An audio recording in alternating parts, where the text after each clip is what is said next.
শুরু হয়ে গিয়েছে বাঙালির অন্যতম প্রিয় উৎসব কলকাতা বইমেলা। ক্রমশ ভিড় বাড়ছে বুক স্টলগুলিতে, পাঠকদের উপচে পড়া ভিড় অরিত্র প্রকাশনী স্টলে। লেখক আর পাঠকের উপস্থিতিতে একাধিক বইয়ের মোড়ক উন্মোচন করা হয়েছে। মোড়ক উন্মোচন করেন বিশিষ্ট কবি ও সাহিত্যিক অরুণিমা চ্যাটার্জি, সাহিত্যিক ও চিত্র পরিচালক নির্মাল্য বিশ্বাস এবং অরিত্র প্রকাশনীর কর্ণধার অতনু নন্দী। বইগুলির মধ্যে উল্লেখযোগ্য অরুণিমা চ্যাটার্জির কাব্যগ্রন্থ সিলুয়েট, অতনু নন্দীর মনস্তাত্ত্বিক ডার্ক সাসপেন্স ছায়া মানবী, অরিজিৎ ঘোষের কাব্যগ্রন্থ বিন্দু বিস্তার, শুভেন্দু বন্দ্যোপাধ্যায়ের গল্পগ্রন্থ নিশুতি রাতের হাতছানি, উপন্যাস নীলদ্বীপ রহস্য ও বানপ্রস্থ এবং প্রলয় কুমার সাঁতরার কাব্যগ্রন্থ পলাশীর জীবন বন্দনা।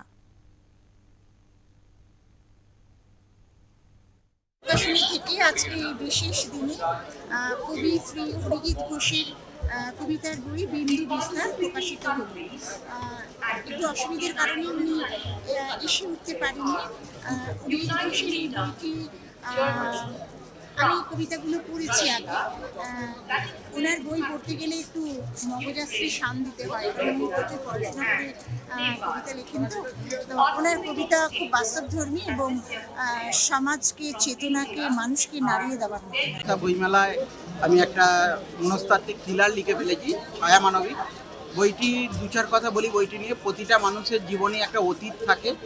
আমরা কেউই ঈশ্বর নই, প্রত্যেকটা মানুষই জীবনে ভুল করে। সেই অপরাধ বোধের গ্লানি মানুষকে কিন্তু ভোগাতে থাকে।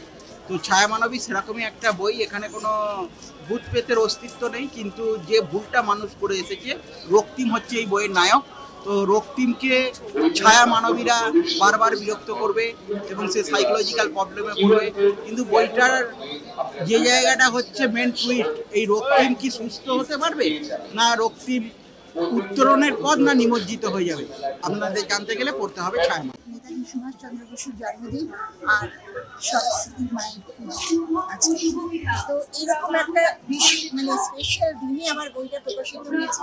আমার কাছে গর্বের বিষয়, আনন্দের বিষয়। এই বইটি অতনু নন্দী প্রকাশক অরিত্র প্রকাশনী থেকে বের করেছে। বইটি আমার বিশেষ পছন্দ হয়েছে।